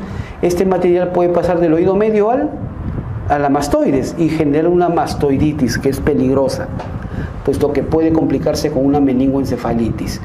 Por eso es importante tomar en cuenta esto. Además, en la pared posterior está la famosa pirámide, donde se encuentra el músculo del estribo. ¿Ok? Perfecto. Ya vimos pared anterior, pared posterior. Pared superior, el techo, se relaciona con la fosa media de la base del cráneo. Se separa, está separada de la fosa media de la base del cráneo. Y miren, por dentro, la pared superior es como una cúpula. La pared superior, el techo, es como una cúpula. Y eso se llama el receso epitimpánico. El receso epitimpánico, esa cúpula que tiene la forma del techo del oído medio. ¿Ok? Muy bien. Y el piso que se relaciona con la vena yugular interna. El piso, la pared inferior, se relaciona con la vena yugular interna. ¿Correcto? Bien. Por último, la última pared, la pared medial, la pared interna del oído medio es la que la separa del laberinto, del oído interno. Presenta, ¿ven este relieve? Este relieve que vemos acá, ese es el famoso promontorio, el promontorio en el oído medio. El promontorio en el oído medio está localizado en la pared interna, en la pared medial. ¿Y qué representa? Representa el origen del caracol. A ese nivel el caracol está iniciando su primera vuelta. ¿Correcto? Bien. Luego vamos a tener acá, vamos a ver si el esquema ayuda. Aquí está. Este es el promontorio. Luego, detrás del promontorio vamos a tener las dos famosas ventanas de la pared interna. La ventana oval o ventana vestibular. Ventana oval o ventana vestibular. Se encuentra superior y posterior al promontorio. La otra es la ventana redonda o ventana coclear. Ventana coclear está inferior y posterior al promontorio. ¿Correcto? Muy bien. Aquí vemos estos elementos entonces. Luego el canal para el músculo del martillo. Este canalito que vemos acá, clásicamente llamado el pico de cuchara. Y por último, los relieves formados por el conducto del séptimo nervio craneal y el conducto semicircular lateral. ¿Ok? Perfecto, bastante sencillo. Bien, el promontorio, como les dije, es el relieve formado por la base, el inicio de la primera vuelta del caracol o cóclea. Detrás y arriba está la ventana oval o ventana vestibular. ¿Cuál es la importancia de esta ventanita? Esta ventanita tiene normalmente una membrana. Tiene una membrana, así que separa no es un hueco que comunique, no. Esta ventanita tiene una membrana que separa el oído medio del oído interno, la ventana oval o ventana vestibular. Sobre esta ventana está aplicado el estribo. El estribo se aplica ahí perfectamente, encaja. ¿Correcto? Pero el estribo está unido solamente por sus bordes a esta ventanita, con un ligamento que es elástico. De tal manera que el estribo se puede separar y juntar a la ventana oval, dando pequeños golpes, generando las vibraciones del líquido que está dentro del oído interno. Y por otro lado tenemos la ventana redonda o ventana coclear, denominada el tímpano secundario, ya que se mueve solamente con las vibraciones aéreas. ¿Ok? Muy bien. Perfecto. Aquí vemos martillo, yunque, estribo. El martillo, por medio de su manubrio y su apófisis lateral, se inserta en el tímpano. El estribo, por medio de su platina o base, se aplica sobre la ventana oval. El músculo del martillo, el martillo y el estribo tienen músculo, el yunque no. Hay un músculo del martillo y hay un músculo del estribo, lo más importante. ¿Qué preguntan clásicamente? ¿Quién los inerva? El músculo del martillo está inervado por el quinto 3, es decir, la rama mandibular del trigémino. El músculo del estribo está inervado por el séptimo nervio craneal, es decir, el facial. ¿Correcto? El músculo del martillo, ¿qué hace?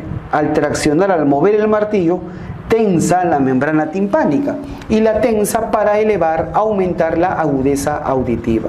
Es cuando uno, por ejemplo, para la oreja para escuchar un sonido que está lejano o que es muy bajito. Para sonidos lejanos o muy bajitos, entonces uno para la oreja. ¿Qué significa parar la oreja? Tensa la membrana timpánica por acción del músculo del martillo. Por eso es que en los libros actuales a este músculo del martillo le llaman el músculo tensor de la membrana timpánica. Y el otro músculo es el músculo del estribo. que más bien actúa en situaciones contrarias. Cuando los sonidos son muy altos y pueden generar daño en el oído interno, entonces el músculo del estribo se contrae para separar el estribo de la ventana oval y de esa manera no hacerla vibrar tanto y mover los líquidos del oído interno. Tiene función protectora. ¿Ok? Bastante clarito. Muy bien, se acabó el oído medio y terminamos con el oído interno. El oído interno es la excavación o cavidad en el interior del hueso temporal. Es decir, el oído interno no existe como una estructura independiente. Simplemente dentro del hueso temporal hay cavidades, hay un espacio dentro del hueso temporal que tiene el aspecto de un laberinto. Y por eso le pusieron el nombre, ¿no? El laberinto, en este caso el laberinto óseo, que en realidad no existe, son cavidades dentro del hueso temporal, laberinto óseo. ¿Para qué sirve el oído interno? Transcribir el sonido. No olvidemos, finalmente, ¿no? El oído externo capta el sonido, el oído medio conduce el sonido y el oído interno transcribe el sonido y además percibe la orientación espacial y posición de la cabeza en el espacio, porque van a estar los receptores vestibulares. ¿Correcto? ¿Cuáles son las partes del laberinto óseo? Las partes del laberinto óseo: caracol o cóclea. Cóclea es caracol en latín, cóclea es caracol en latín, el vestíbulo y los conductos semicirculares, que son 3. Y aquí están. Aquí está el famoso laberinto. Ahí está el caracol o cóclea, que da, en el ser humano, da 2 vueltas y media.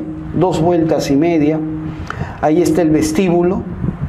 En el vestíbulo ahí está la ventana oval o ventana vestibular donde se aplica el estribo, y ahí está la ventana redonda o coclear. Y tenemos los 3 conductos semicirculares: conducto semicircular anterior o superior, semicircular lateral, semicircular posterior. ¿Correcto? Muy bien. Nótese lo siguiente, que los 3 conductos semicirculares, los 3 tienen un extremo anterior y un extremo posterior. El extremo anterior de los 3 conductos semicirculares presenta una dilatación. Esto se llama las ampollas. Ampollas, o en latín ámpulas. Ámpulas o ampollas de los conductos semicirculares. Tengo 3 ampollas y las 3 están en el extremo anterior de los conductos semicirculares. ¿Correcto?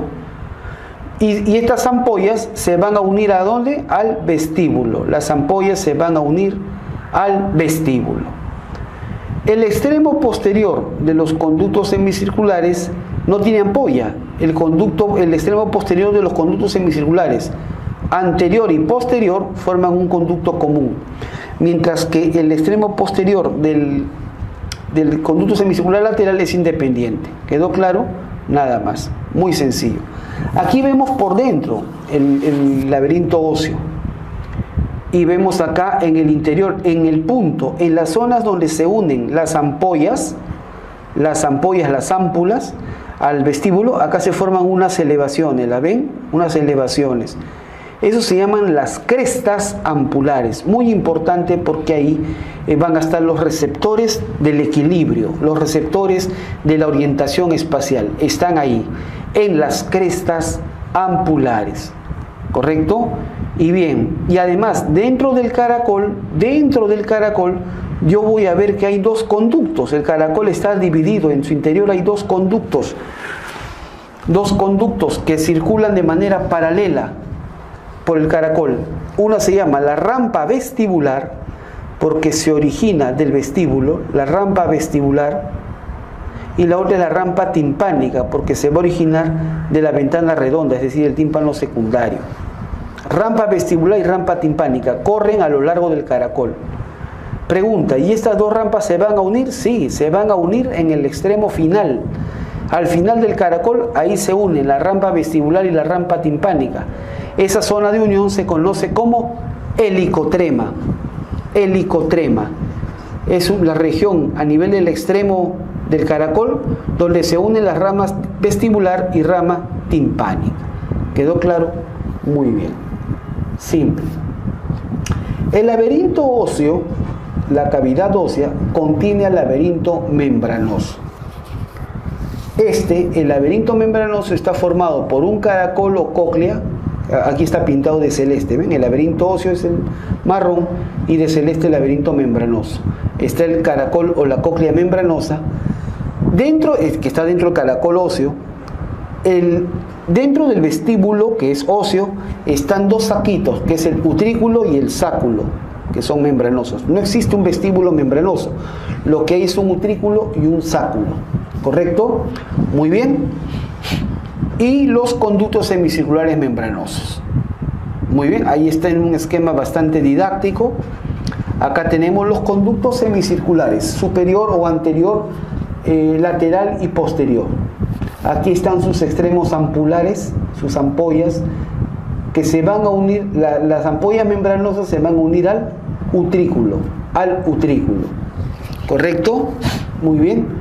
Y el utrículo se une al sáculo por este conducto, el conducto endolinfático, que termina en un saco endolinfático, y este sáculo se va a unir al caracol membranoso por medio de un conducto que se llama el conducto reuniens. ¿Ok? Bastante claro. Así lo tenemos. Ahora miren ustedes acá. Aquí está la rampa vestibular y la rampa timpánica de la que les hablaba hace un momento. Dos conductos que circulan dentro del caracol. Nótese que en todo el laberinto, el laberinto óseo está por fuera del membranoso, ¿verdad? El óseo contiene al membranoso. El espacio que hay entre el laberinto óseo y laberinto membranoso, este espacio por fuera del laberinto membranoso, ¿no? Entre el laberinto óseo y membranoso, ese espacio contiene un líquido que se llama la perilinfa. La perilinfa se ubica entre el laberinto óseo y el membranoso. Perilinfa. Se llama así porque está fuera del laberinto membranoso, pero está dentro del óseo. Perilinfa. ¿Correcto? A nivel del caracol tenemos la rampa vestibular y la rampa timpánica, que corren por fuera del caracol membranoso. Por eso la rampa vestibular y la rampa timpánica contienen perilinfa. ¿Correcto? Y que se van a juntar, se van a mezclar a nivel del helicotrema que está al final del caracol. Ahora, dentro del laberinto membranoso, dentro de todos estos sacos del laberinto membranoso, en el interior del laberinto membranoso, hay otro líquido que se llama la endolinfa. La endolinfa, ¿correcto? Y eso está dentro del laberinto membranoso. A nivel del caracol, el caracol membranoso forma el conducto coclear. El conducto coclear, que contiene o está lleno de endolinfa. ¿Correcto? Muy bien. Lo que yo voy a hacer ahora más bien es, voy a cortar así. Voy a cortar al caracol para verlo cómo se observa al corte en un siguiente esquema. Miren ustedes, el caracol o cóclea es una cavidad en forma de espiral que da 2 vueltas y media sobre un eje. El eje sobre el cual el caracol da vueltas se llama columela o modiolo. Contiene en su interior dos conductos o rampas, la rampa vestibular y la timpánica, ocupadas por perilinfa. Y entre ellas contiene al caracol membranoso, conducto coclear, ocupado por endolinfa. ¿Ok? Aquí está el corte que les decía. Si yo al caracol lo desenrollo, lo estiro y lo corto, este es un corte axial del caracol. Aquí tengo la rampa vestibular y la rampa timpánica. Y acá el conducto coclear. Este es el caracol membranoso. ¿Correcto? Conducto coclear. Luego voy a tener acá la membrana vestibular o de Reissner y la membrana basilar. Membrana vestibular de Reissner y membrana basilar. Esos limitan al conducto coclear. ¿Ok? Muy bien. Dentro del conducto coclear, que obviamente está relleno de endolinfa, voy a tener el famoso órgano receptor de la audición, que es el órgano espiral de corte. Este está formado por dos grupos de células, las más importantes, las células pilosas externas y las pilosas internas. ¿correcto? Que tienen como unas pilosidades, unos pelitos que se van a estimular por los movimientos de la endolinfa y por los movimientos de esta membrana. Esta es la famosa membrana tectoria. Acá está. La membrana tectoria es esta de acá, que se moviliza junto con los movimientos de la endolinfa y hace vibrar los pelitos de estas células, y esto genera potenciales nerviosos. ¿Ok? Muy bien. Y esta información llega primero a un ganglio, que es el ganglio espiral de Corti, y de ahí va a pasar al nervio coclear o auditivo. ¿No? Perfecto. Y ese es el órgano de la audición. Entonces, el órgano receptor de la audición está dentro del conducto coclear, es el órgano de Corti. Y por último, los receptores del equilibrio y posición de la cabeza en el espacio, orientación espacial. ¿Se acuerdan la unión entre las ámpulas, las ampollas de los conductos semicirculares y el vestíbulo? Ahí llevan unas crestas, las crestas ampulares, que se localizan en la unión de las ámpulas, de las ampollas de los conductos semicirculares con el vestíbulo. Sobre ellas, sobre esta crestita, se localiza el receptor de la orientación espacial y posición de la cabeza en el espacio. Este está formado por células pilosas, sobre las cuales se encuentra una sustancia que es como un gel y se llama la matriz gelatinosa, que contiene otolitos o estatoconias. Aquí lo vemos mejor. Aquí está la unión entre la ampolla, la ámpula y el vestíbulo. Entonces se levanta acá una crestita, esta cresta, la que está de blanco, esta cresta. Y sobre la cresta ahí están las células pilosas que van a captar la información de equilibrio. Y sobre estas pilosidades hay una especie de como un gel. Esa es la matriz gelatinosa. Pero esta matriz gelatinosa, aparte de tener gel, tiene un montón de partículas, unas partículas de cristal, unas partículas de carbonato de calcio. Partículas de carbonato de calcio que se denominan otolitos o estatoconias. Otolitos o estatoconias, que cuando una persona se moviliza, entonces los otolitos se arrastran, se van a un lado, y eso moviliza las pilosidades de las células, y eso se genera como el movimiento. Por eso, cuando la persona está quieta, la matriz gelatinosa de la cresta ampular está vertical y las células pilosas también, no están inclinadas. Cuando la persona está en movimiento, esta matriz gelatinosa se inclina y la persona tiene la sensación de movimiento. ¿Quedó claro? Entonces, el receptor de la audición, el órgano de Corti, dijimos, está dentro del conducto coclear. Mientras que el receptor de audición, el receptor de equilibrio y orientación espacial, posición de la cabeza en el espacio, está sobre las crestas ampulares. Bien. Y por último, entonces, acá tenemos el laberinto membranoso. Aquí están los conductos semicirculares con el utrículo, el sáculo, y de acá, en la unión de las crestas ampulares, ahí se va a formar los nervios vestibulares que van a presentar este ganglio. El nervio vestibular va a presentar el ganglio vestibular o de Scarpa, que lleva información vestibular de equilibrio, mientras que de los receptores de la audición, del órgano de Corti, no, se va a formar el ganglio espiral de Corti y luego el nervio coclear o auditivo. La unión de todos los nervios, coclear, auditivo y vestibular, forman el nervio vestíbulo coclear, que es el octavo nervio craneal y que va a ingresar al sistema nervioso central para entender esta función auditiva y vestibular, como ya lo veremos en neuroanatomía. Bien, gracias por su atención.